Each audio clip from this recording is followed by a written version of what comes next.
Great. Welcome everyone to our Suburban Advocacy call. Let's start with introductions.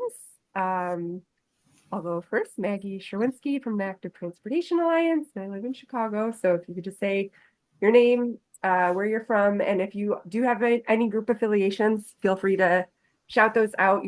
That's not a requirement, but feel free to mention. And then if we could do popcorn style, just pass it on to someone that hasn't gone yet.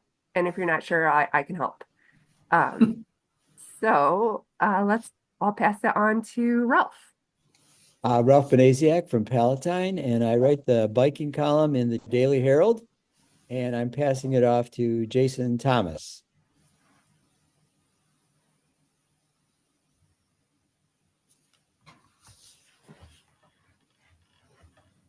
Jason, we can't hear you.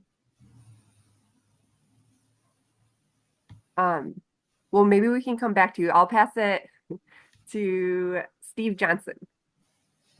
Steve Johnson, Glen Ellen resident, East Branch DuPage River Trail advocate, Christmas tie wearer, and I'll pass it off to Simmons. Thank you, Steve. I am not fancy at all today. So Dave Simmons with Ride Illinois. Good to see everybody. Pass it to Carl. Hi, everyone. Carl Lauger, representing Bike Walk Oak Park. And I'll pass it off to Alan. Hi, I'm Alan Leishman. I'm in the west suburbs in Villa Park. I'll pass it over to Brian Larson. Afternoon, everybody. Brian Larson with the Northwest Municipal Conference, and I'll pass it over to my fellow planning liaison, Gretchen, over at Kane.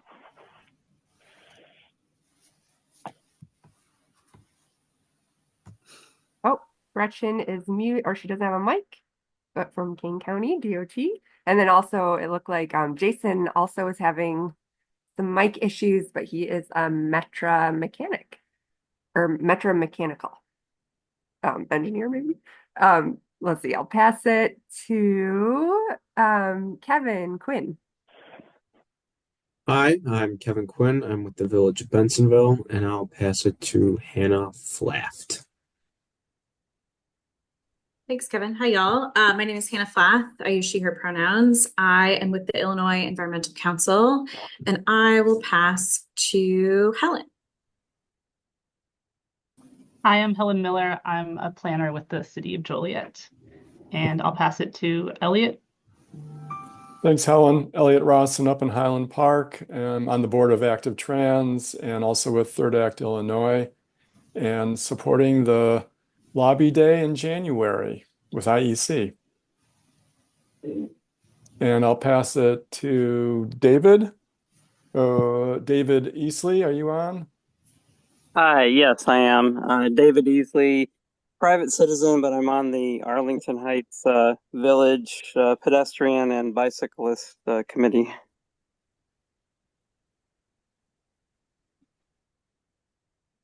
And I'll pass it to the next person.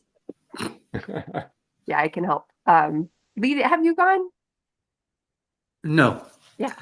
Hi, I'm Lee Kaufman. I'm in Westchester, a member of the Ecological Sustainability Committee and a commuter cyclist, etc. And I'll pass it to Adam Kerman. This is Adam Kerman.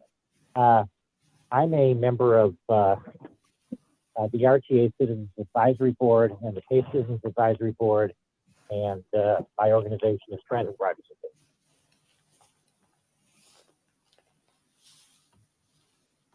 I'll pass it to the next person. Who did you say? Sorry. I'll pass it to the next person who would like to introduce. Okay. I'll find someone. How about Valerie? Hi there, I'm Valerie Kramer. I started a group called Ride Riverside out in Riverside, Illinois. And how about Ben? Karen.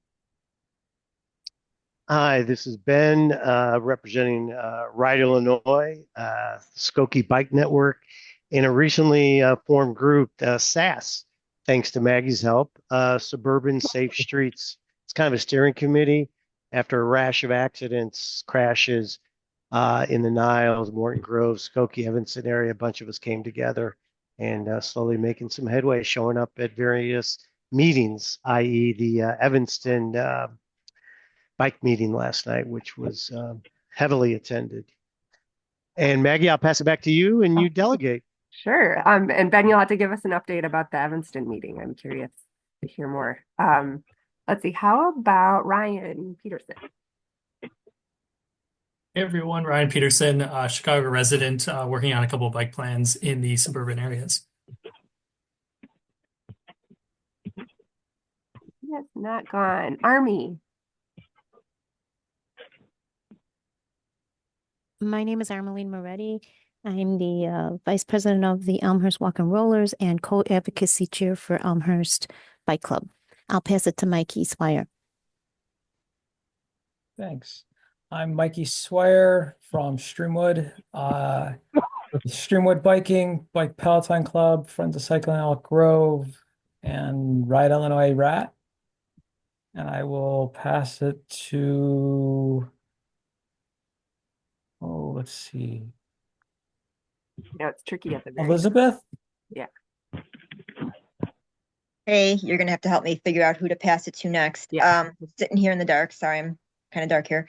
I think it's just introductions. I'm Elizabeth Adamchek, involved in wear a lot of cycling hats here in locally and statewide. LCI, Ride of Silence, etc. So, and I'm in the south suburbs, but I previously lived in the city, so have been heavily involved in a number of initiatives in the city and the suburban area. Maggie, who hasn't gone yet? Melissa. Melissa. Yeah, so Melissa Rukowskis representing DuPage County DOT. And not sure who hasn't gone at this point. Yeah, I think I see Charlie. You just joined. If you want to introduce yourself. Hi, Maggie. My name's Charlie Sachs. I live in Skokie. I'm active with the Skokie Bike Network in Ride, Illinois, and Active Trans, and a variety of other things as well. So good to see everybody. Great, thanks, Charlie. And did we miss anyone? I think Brian. Hey, Maggie, you've got Brian Lee here, also working with Charlie and Ben on the newly formed group, SAS, Suburban Advocates for Safe Streets. And I'm also a member of the Village of Niles Bicycle and Pedestrian Advisory Group. All right. Okay. Anyone that we missed? I think we got everyone. All right. So again, we'll kick it off with Dave, updates from Ride Illinois. Then I'll share a few updates, and then we'll have Hannah from the Illinois Environmental Council speak a bit about CETA, the big bill that is coming up. I can talk about it as well. And then Lobby Day, which you heard Elliot mention. So Dave, do you want to take over? Sure, I'm going to take over. Thank you, Maggie. Good to see everybody. So I met Brian last week in person at the Active Trans meeting. Valerie, good to see you. I'm be heading over to Riverside. This is just a great way to really get to know people a little bit better. So I'm glad to see some new faces as well as some folks who've been on these calls for a while. I sent Maggie a list of just some updates that you may or may not be aware of, and just wanted to speak to a couple of them real quick. We do have an open position for Ride Illinois that we're actively reviewing applicants and hoping to fill that early in 2025. So it's called a development membership coordinator. So that link will be shared with folks. And then just last night, maybe late yesterday afternoon, Governor Pritzker appointed Gia Biaggi as the new IDOT secretary. So there's kind of a flurry of activity going around today. I know she was in her role at CDOT and maybe had mixed reactions within the city, but our take is basically it's going to be a step up from the current IDOT secretary. I guess time will tell, but somewhat excited about I don't that. even know who that was. So it's fresh off the news list. All right, some summits coming up. So the Active Trans Ride Illinois partners, we're planning the 2025 Illinois Walk and Bike Summit. It's going to be in Springfield in May. Save the date. We'd love to have folks there to learn, but also to share some of the good things that are happening in your community. Registration is going to open next month, and we do have a request for proposals. So if you're doing some cool stuff and want to share with others, we'd love to have you come down to Springfield and present. It is a 2-day event. The first day is kind of your breakouts and keynotes, maybe your typical conference stuff. And then the second day, we've got some special sessions, technical training for planners and engineers, an advocate training and an advocacy event, and a trail focus session. So more to come on that. A couple other events, the National Bike Summit, which is in March in DC. Army, Elizabeth, maybe some others have gone to that event in the past. We'll find out, right? Illinois will find out, but we also would like to know if anybody on the call is planning to attend. We try to kind of coordinate travel and other things. So if you're planning to go to the National Bike Summit, shoot me an email, dave@rideillinois.org, or just drop that in the chat. Armelina is going to be our state coordinator. Army, I just replied to your email, which is great. And then one other summit to just put on your radar is the Youth Bike Summit that's taking place in late May, early June in Boston. If you're involved with teaching youth or, youth-focused organizations that include biking in their programming, it's a great event. I went last year just to kind of be a fly on the wall. And this kind of flies under the radar, but there's a lot of great energy there. So think about the youth in your community and your family and consider the Youth Bike Summit. All right, a few other things. Ride Illinois has a lobbyist. Hooray, finally, we have a lobbyist. We're getting her up to speed. Her name's Katie McFadden. Have several meetings coming up to plan for the spring 2025 legislative session. In the email, you'll see some of the things that we've talked about, but no defined state priorities yet. Trying to get a sense of what does the next session, what's the appetite, what's the forecast, I guess, for pushing for legislation in the spring. Let's see then, education. So Elizabeth's on the call. She recently finished up her certification as an organizational coach. So she's going to work on behalf of Ride Illinois to offer league cycling instructor seminars. We're hoping to do 2 next year. She helped with one down in Normal, Illinois in October. We're probably going to do like one Chicagoland and then one elsewhere. So anyone interested in becoming a league cycling instructor or offering that a seminar in your community, please let us know. Again, dave@rideillinois.org or info@rideillinois.org, elizabeth@rideillinois.org. Any of those emails will reach us. We're also curious. We've had some really great conversations recently with folks who are planning and offering bike buses. From what we can tell, this is based on not a ton of research. So it's Chicago with Chicagoland Family Biking or Chicago Family Biking, Evergreen Park, and Edwardsville. If anybody knows of other bike buses that are happening, even if it's once a year, please let us know. We're trying to make connections around the state and learn a little bit more and hopefully promote and possibly help set up some bike buses in the future. And then the last thing I'll mention is a few events coming up. There is actually a webinar tomorrow night, Unlocking the Adventure, Your Ultimate Guide to Bike Packing. I'll put some of these links in the chat. So tomorrow's gonna be pretty darn cold, so you might want to hang out inside and learn from folks who are doing some bike packing. On Martin Luther King the holiday, Ride Illinois, we've helped the last few years plan the North Lawndale Racial Justice Ride. Last year it wasn't a ride because it was so cold, but there will be things happening to celebrate the life of Martin Luther King. including hopefully a short bike ride to some sites in North Lawndale that when Dr. King lived in Chicago. And then we've got a regional action team meeting. It's similar in I guess approach to this meeting. We do have folks from outside the Chicagoland area join as well. So that next meeting is going to be January 31st. I think I've droned on long enough. Again, Maggie was always so good about sending follow-ups. I'm happy to take a question or two or look at the chat to see if there's any questions. But that's kind of the quick rundown of what's going on at Wright, Illinois. Yeah, thanks, Dave. There is a question in the chat about a bike box, and Brian answered it, or not a bike box, a bike bus. But Okay. would you like to just share what that is in case not everyone is aware? Oh, what? Sorry, what a bike? A bike bus. Oh, yeah. I'm sorry, I was looking at the chat. Yeah, so it's similar to a school bus, right? There's a route where students can join, students and their parents can join. Oh, look, in District 45. Thank you, Alan.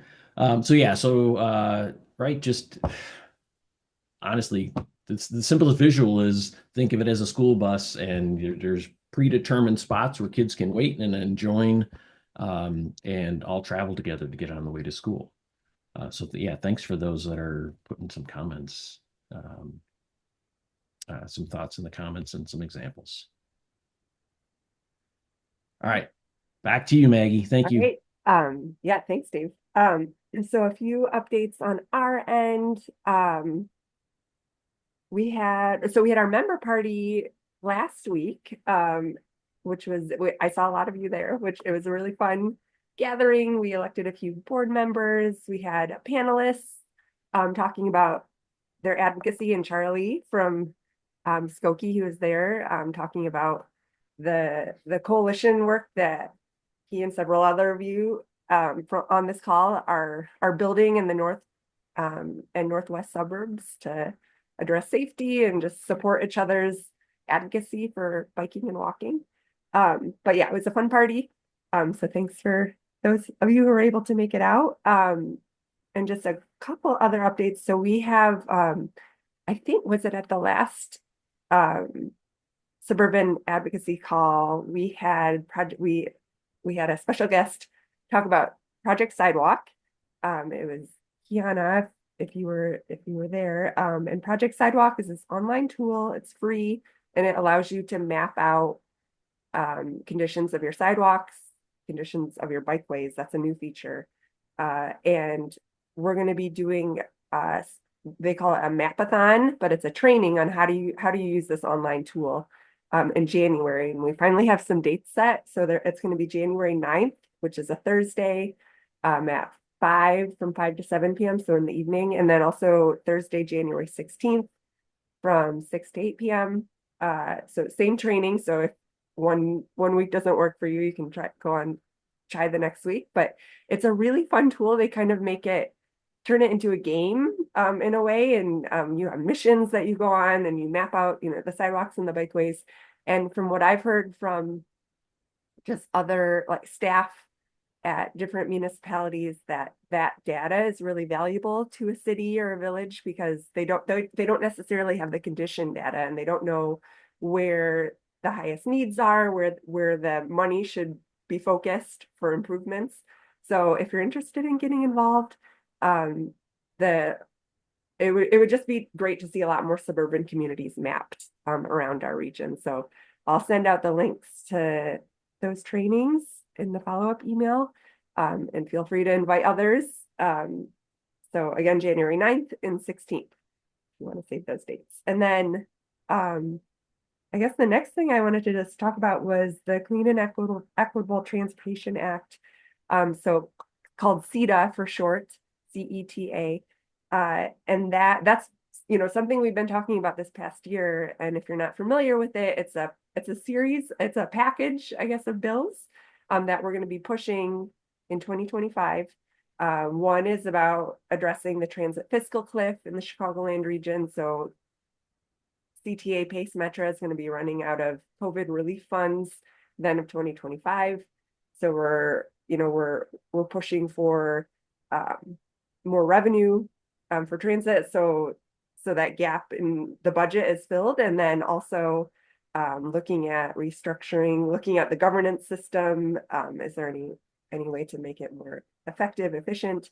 And then another component of CETA is looking at greenhouse gas emissions from transportation, because in Illinois, the transportation sector is the greatest emitter of greenhouse gas emissions. So those are a couple components of the CETA bill. And Amy, our executive director, is actually in Germany right now with a lot of state representatives, senators, union leaders to look at their transit system, and just kind of learn how they do things over there, but learn about some best practices, see what maybe some ideas can be brought back to our region. And I've already seen some photos from Amy. Like she's been, of course, I think they're in Munich and Berlin and a couple other smaller cities, but just like seeing their bike culture there too is also, I think, could be eye-opening for a lot of those elected officials. So anyway, I feel like they're there this entire week, so we'll see what comes out of that. But I wanted to pass that along to Hannah from IEC to talk a little bit more. Feel free to talk more about CETA, but the lobby day coming up on January 7th that all of you are encouraged to get involved in. Thanks, Maggie, and thanks for having me on the call. It's good to meet all of you. Again, my name is Hannah. I run climate communications at the Illinois Environmental Council, so all things climate and transportation. And we are super excited to be hosting this lobby day. I thought it might be helpful to give some background about why we're doing this, because January 7th is a weird date to pick to do something. And you might be thinking, why are you forcing me to travel to Springfield within the first week of January? But it's for good reason. So there's sort of a twofold answer here. One is that the CETA legislation is not the only piece of a larger bill package that we are advocating for. So IEC and probably a number of organizations on this call are members of a coalition called the Illinois Clean Jobs Coalition, or ICJC for short. And we are advocating for what we've dubbed the ICJC platform, which includes policies in 3 different sectors. So one of them is transportation, another is power, and the third is clean buildings, so getting methane gas out of our buildings. Those 3 major pillars are obviously massive in and of themselves, and we are not expecting to pass all of this legislation all at the same time. But we have reason to believe that there is a chance for some headway to happen in the lame duck legislative session, which happens right before the new class of Illinois General Assembly members is inaugurated on January 8th.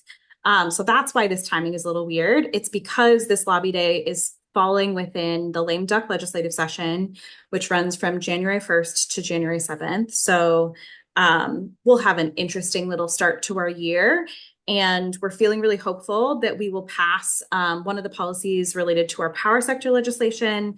That policy is called the Clean and Reliable Grid Act. And then we're also feeling really hopeful about some movement and also movement building related to that transportation package that Maggie mentioned. So again, the full package is called CETA, or the Clean and Equitable Transportation Act. And then there's 3 bills within that package. These are lots of acronyms, so I will follow up with a link to a fact sheet in the chat in case that's helpful for folks.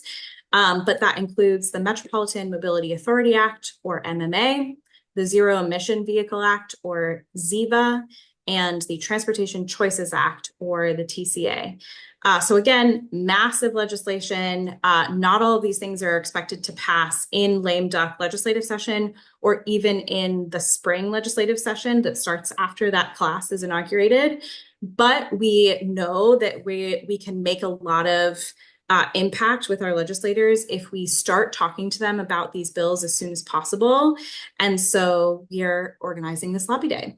The lobby day, like I said, will focus on all 3 pieces of the ICJC platform, but because there's momentum specifically around power and transportation, we'll be focusing our efforts most exclusively on those two pieces of the platform, and buildings is sort of like on the side. We're not expecting it to pass in 2025.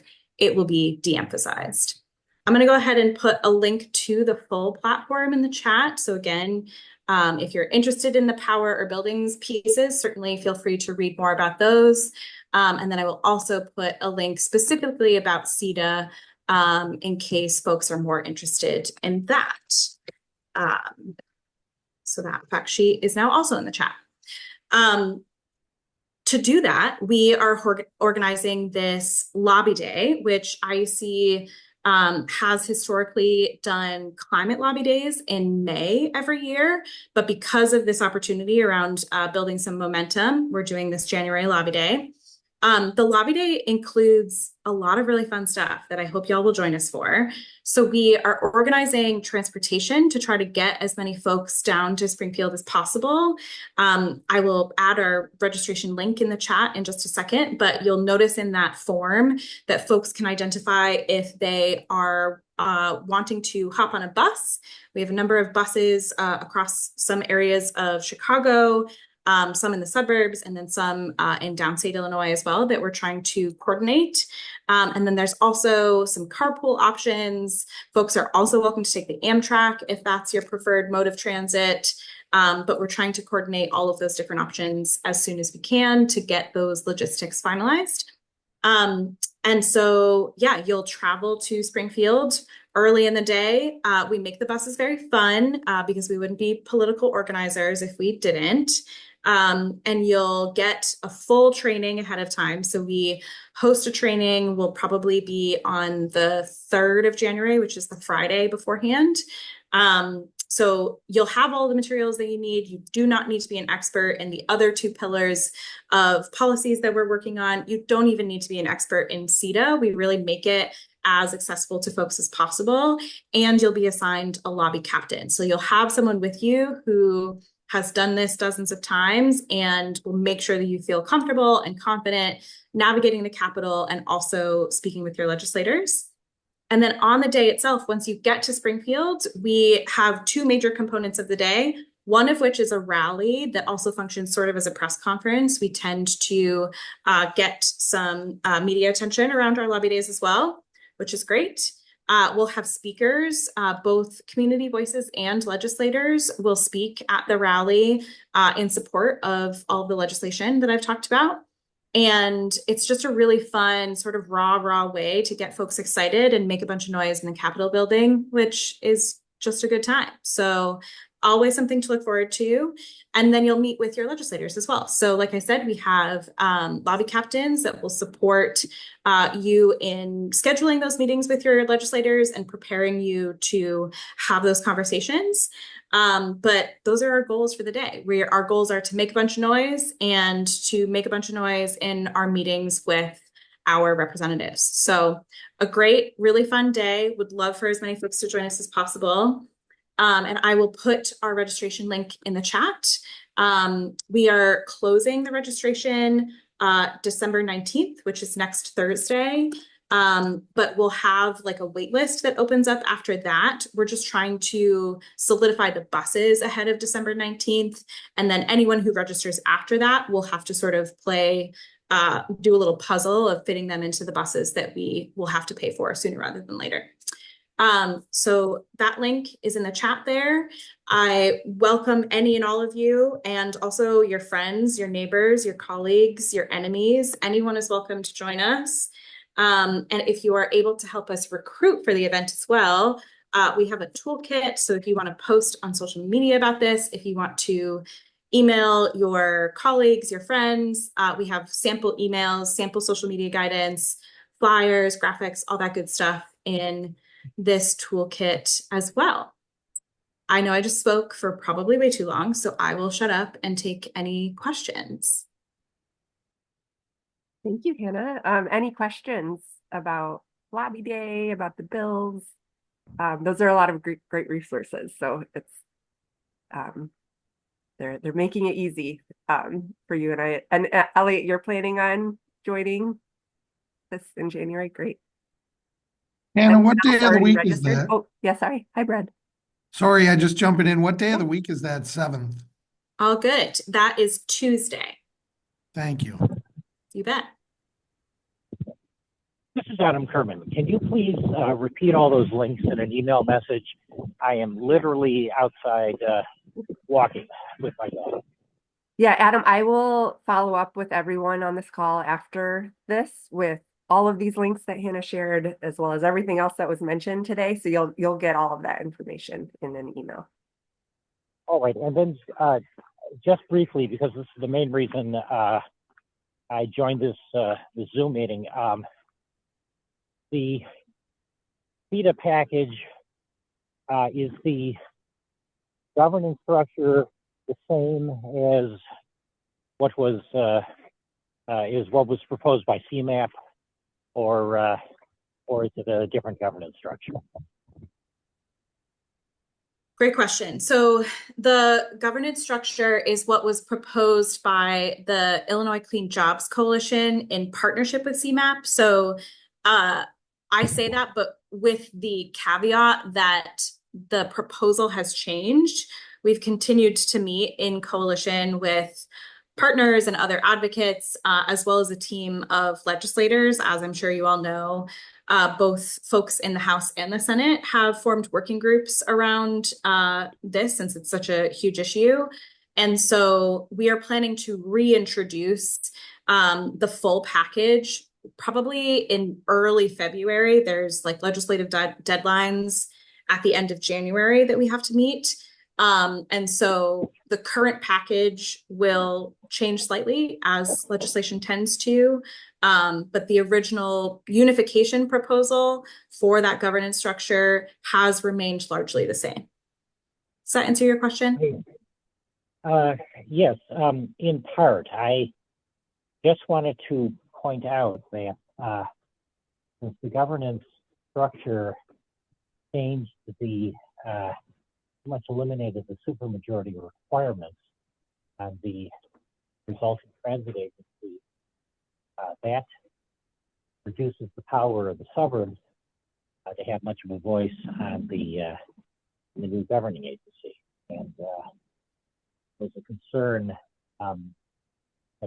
among a number of suburban legislators, and I don't think it's friendly to gaining votes in the package. I've personally been around long enough that I was present 4 decades ago when the current government structure was set up, and there was actually a lot of lobbying from suburban mayors who wanted to make sure that they were represented in the when RTA was one agency and then split up into 3 agencies. There's a lot of concern from suburban mayors that they be represented on what's now the PACE board. And I mean, I think that's generally been a positive thing. So governance in and of itself is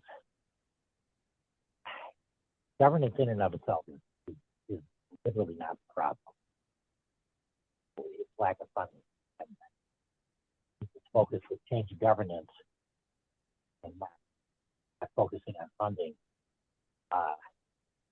is not the best way to move on the package forward.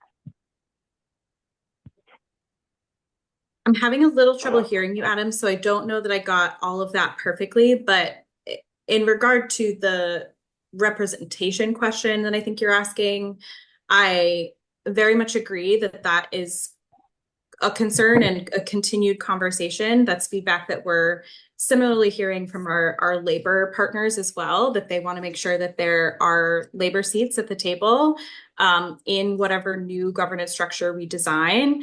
And so, yeah, those conversations are continuing. I think everyone that I have talked to about this and the spaces that I've been in, and ATA very much is leading on policy. I'm just a comms person, so I will let them speak for more of the legislative components here, but I know that Senator Villavalum and Representative Delgado, who are the two lead sponsors on the Metropolitan Mobility Authority Act specifically, are very much trying to include everyone's voices as much as possible and end up with a result where the suburbs feel that they have a voice and that they're included at all of the seats at the table. Okay. I apologize. I was difficult to hear. Is this a little better? Yes. Okay. Let me just repeat the main point of concern that I heard from certain suburban state legislators. The proposed board, right now, the current RTA board, nearly every ordinance needs to be passed by supermajority. This gives the suburbs a great deal of voice on the current RTA board that is not preserved in the proposed board of the new transit agency. In that board, everything would be passed by simple majority. And this is not necessarily good for the suburbs, in which public transportation, due to suburban layout that we're all familiar with, is less than ideally suited for existing land use. So that changing governance is enough for certain suburban legislators not to support the new package. And I think the emphasis should be on funding and not on changing governance, because in my opinion, governance is not the problem with the way things are right now. I will, I hope you heard some of that, and I'm going to go back on mute.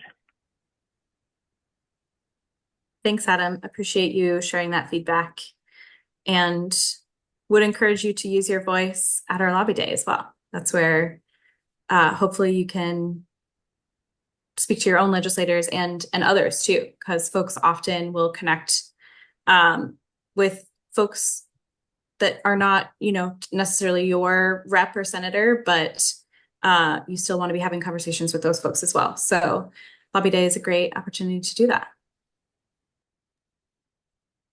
All right. Well, thank you so much, Hannah, for joining. And I would say that, like, with this legislation, like, a lot is still being figured out. And I in my follow-up email, I'll also send out this recording we have of Amy, our executive director, going into a little bit more detail about the transit bill or the Metropolitan Mobility Act, if you're curious of digging into more of the details. But Alan, did you have a comment?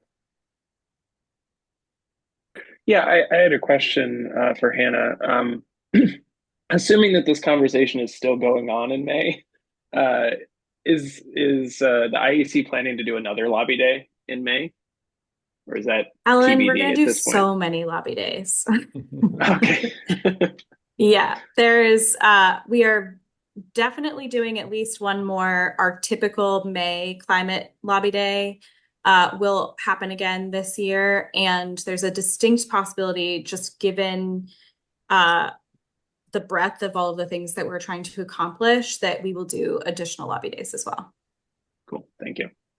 Yeah, thank you. If I could just add to, so IEC is helping with the lobby component of the Bike Walk Summit. So it's possible there'll be some overlap, collaboration, emphasizing that kind of thing happening in May. Yeah, so the Bike Walk Summit is a great opportunity to both go to the summit and go to a bunch of panels, and then also be involved in a lobby day, like in one swoop. So May 7th and 8th, save that date, January 7th and May 7th and 8th. All right, well, thank you all. So wanted to open it up now to anyone about just what's going on in your community. If you have any updates, anything you wanted to share, feel free to raise your hand or just go off mute. And Alan, did you have anything else? I just wanted to make an announcement if you're Yeah, of course. now's the time. My state representative, Diane Blair Sherlock, from the 46th district, she is hosting a public transit, I think open house is what she's calling it tonight. So if you're located in DuPage County, it's going to be in at the Carroll Stream Village Hall from 6 to 8 p.m. tonight. There's going to be some executives from PACE there. There's some other state reps attending, as well as some municipal leaders. Yeah, I know a group of us are going to be carpooling over there from Villa Park, and we'd love to see any other transit supporters over there as well. Great, thanks for that announcement. And maybe we can try to post something on our social media too. Can you put the specs for that in the chat? Of course, I'll include a link to the event as well. Thank you.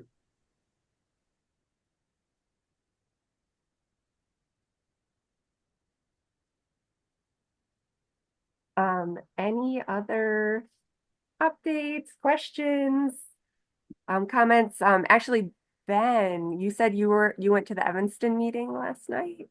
Do you have any updates there? So if for those of you who aren't aware, in Evanston, there's a 2-mile stretch of Chicago Avenue, a north-south stretch, where they are looking at a traffic calming and adding protected bike lanes, like a big change to the street.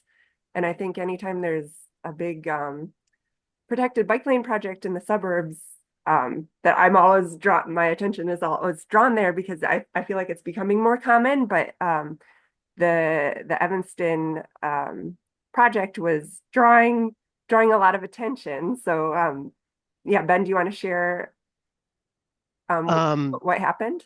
Yeah, can you hear me okay? Yeah.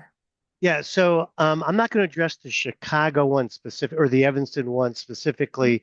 I darted in and out. I think Charlie can address that.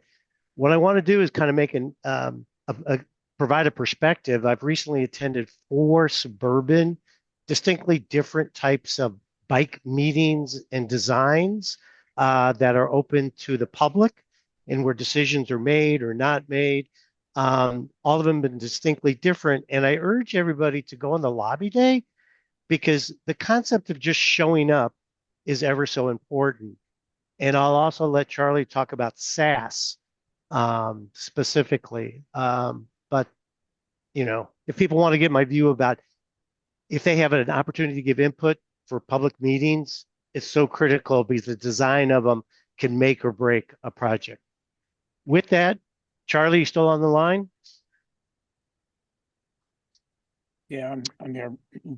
Not to put you on the spot or Yeah, anything, that's okay. but go for it. I didn't stay for the whole meeting yesterday, but I was able to go, and I was in the room at the time the city staff made the presentation about the project. A lot of emphasis on the parking. There was a lot of concern about removing parking. So the plans had been adjusted to accommodate that. There is still the plan to put the protected bike lane, 2-way protected bike lane, extend that from Davis all the way to Howard Street. I don't know what the outcome of the meeting was. It seemed like there were a few people who were concerned and pushing on the parking issue, but there was a lot of other people who were there who were in support. And I think that's to Ben's point about having turnout and having people there to speak to it really drives the narrative as to what the conversation is about. Or how people respond to the conversation. So there was a lot of support for it. There were a lot of people there.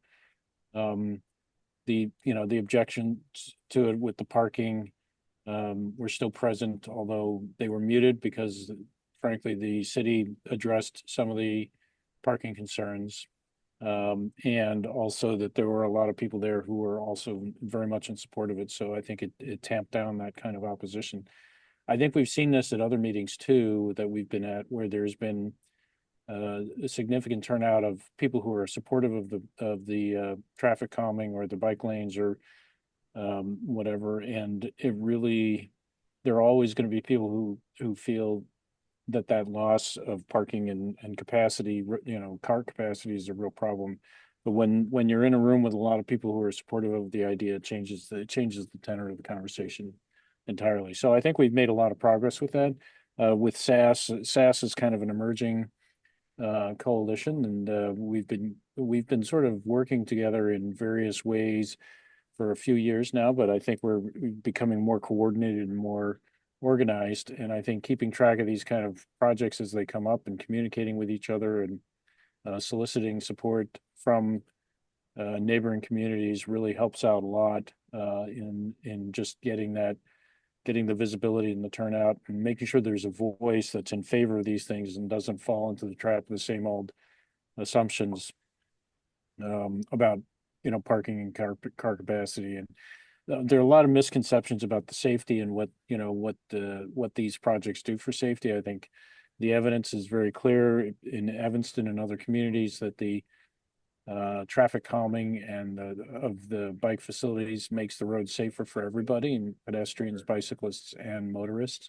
And I think that's pretty irrefutable. So these are all good things. This is good progress that's being made, and I think we're having an impact. There's also, I think, a generational shift, at least what I've observed in Skokie in particular, that there are people moving into Skokie whose expectations is that it's a good thing that the community would move towards being more walkable and more bikeable, and there's a strong desire for that. So these are all positive developments. Great. Thanks, Charlie, and Ben, for the update. It's great that you guys have been organizing like this and supporting each other, and it really does make a difference when people show up. That's what I often hear from elected officials. They're like, if we don't hear from people, if we don't see people, like, we most often will likely hear from the people who don't want these things. So yeah, it's important to show up. Yeah, Maggie, if I could Ryan, jump into that one. Yeah, so we're working on that project, and it's been a really great one. I would definitely echo that sentiment as well. We don't hear enough from people that support it. I think if people are neutral or positive or support the project, they often stay home and don't come to these meetings. A lot of times they do, but in other instances they don't. And I just want to reiterate that it was a very positive meeting last night. It was great. But yeah, enough times people don't come out and just say like, hey, I support and want this project to succeed. So definitely. Thanks, Ryan. Elliot? Yeah, I just wanted to comment on this about a Highland Park situation. We were trying to get a sidewalk put into a street that's about a mile long, which has become a kind of connector street. 57% of the cars are going over the posted speed limit. People walk on the street because there's no sidewalk. A lot of opposition due to taking trees down to put in sidewalks, which is a big deal in a lot of the suburbs, and a lot of misinformation about safety issues. But it was the city council voted it down, and amazingly, the city council still, despite all the information they received, and I provided a lot of information, they felt they acted on their emotional connection of having walked on the street twice often instead of listening to what experts were saying. The opposition came to every city council meeting and every transportation advisory group meeting for a year. And they spoke at every one of those meetings. They were superbly well organized. They tended to be older people who felt that their kids walked on those streets 50 years ago and were safe. And despite the fact that things have changed quite a bit in terms of distracted driving, size of vehicles, they felt they were still safe. The people who were for it were a growing number of families that are moving into those locations who have a very difficult time getting into those meetings and certainly can't do it every single week. So doing some sort of organizing around that group is absolutely critical, as you've mentioned. And if you want to learn more about kind of our experiences in Highland Park, I think we have a lot of people that are interested in the status quo and don't like to change things. But I think that's often the case in many communities.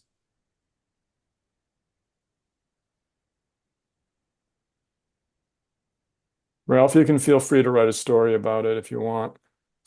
I'm taking lots of notes. This is Adam Kerman again. I grew up in Highland Park, but not in that neighborhood. You're talking about Washington?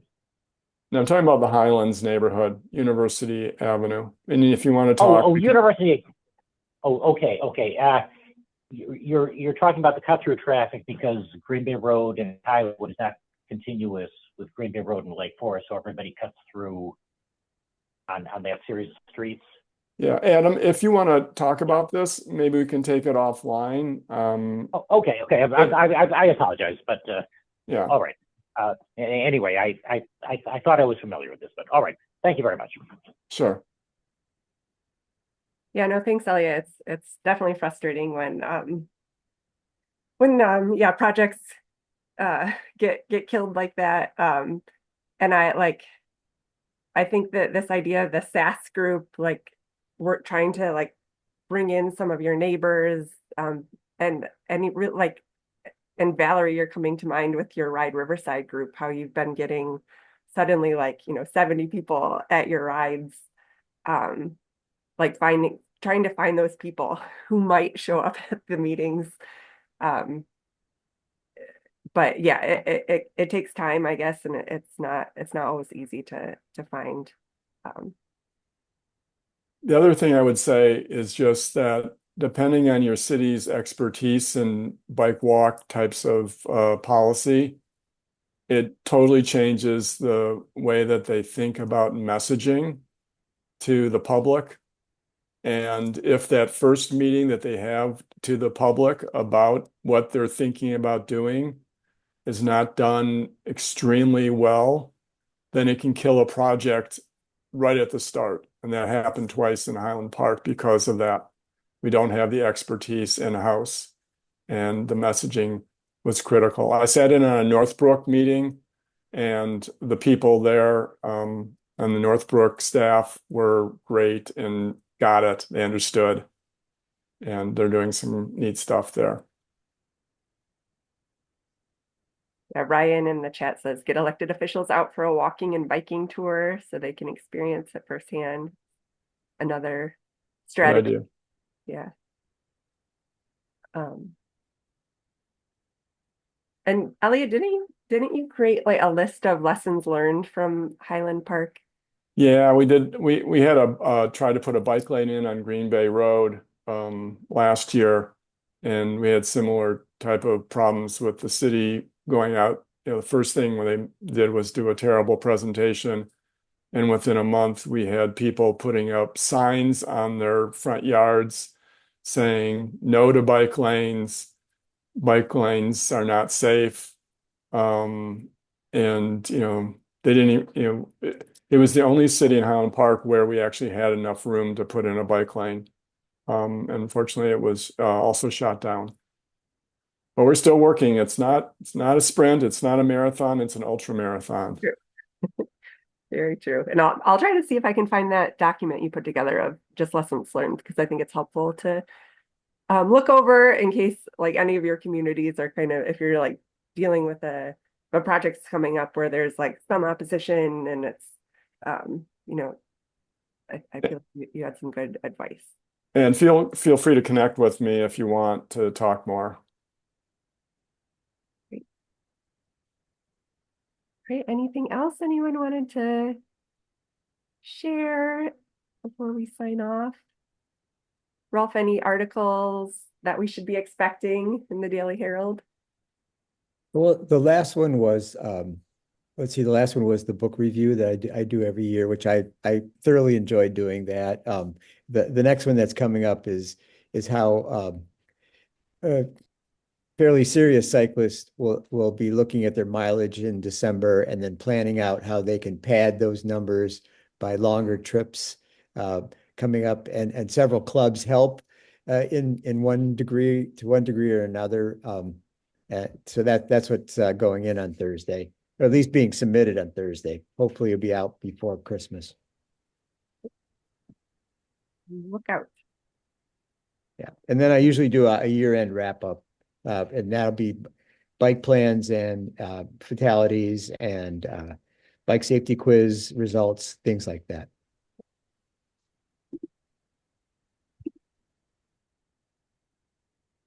Great. All right. Well, I think I don't see any other comments or anything, but thanks all for joining. We'll plan another one of these sessions in February. So stay tuned for a date. Dave and I have to figure out our schedules. So we'll hopefully see you in the winter. So happy holidays, everyone, and yeah, stay warm. And yeah, well, I'll send a follow-up email in the next couple days. Thanks, Maggie, for everything you, you Maggie. do too. Thanks, Maggie. Thank And you, thanks. everyone. Your follow-up emails are so great, Maggie, just by the way. Good. Yeah. They're like the best follow-up emails. Okay, good. Thank you. I'm glad those are helpful. All right, bye. Well, all right. Thank you, Maggie. Bye.